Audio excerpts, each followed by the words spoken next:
Hi hello ನಮಸ್ಕಾರ ಸ್ನೇಹಿತರೆ.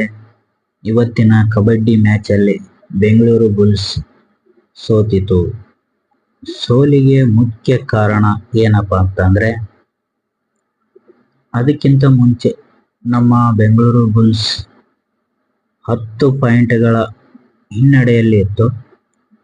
ಆದರೂ ಕೂಡ ಕೊನೆಯ 5 ನಿಮಿಷದಲ್ಲಿ ಟೈ ಮಾಡಿಕೊಂಡ ನಂತರ ಟೈ ಬ್ರೇಕರಲ್ಲಿ ನಮ್ಮ ಬಿಜಾಪುರದ ಗೂಳಿಯಾದಂಥ ಗಣೇಶ್ ಹನುಮಂತ್ ಗೋಳ್ ಅವರು ಒಂದು ಎಕ್ಸ್ಟ್ರಾ ಪಾಯಿಂಟ್ ಕೊಟ್ಟ ಕಾರಣ ಇವತ್ತು ನಮ್ಮ ಬೆಂಗಳೂರು ಬುಲ್ಸ್ ಸೋತಿತು. ಆದರೂ ಕೂಡ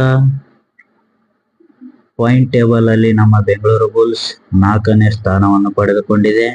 ಇನ್ನೂ ಕೆಲವು ಮ್ಯಾಚ್ಗಳಿವೆ, ಅದರಲ್ಲಿ ಕೂಡ ನಮ್ಮ ಬೆಂಗಳೂರು ಬುಲ್ಸ್ ವಿಜಯಶಾಲಿಯಾಗಿ ಹೊರಹೊಮ್ಮಲಿ ಎಂದು, ಕಪ್ಪು ಎತ್ತಿ ಹಿಡಿಯಲಿ ಎಂದು ನಾವು ಆಶಯಿಸೋಣ. ಜೈ ಹಿಂದ್, ಜೈ ಕರ್ನಾಟಕ.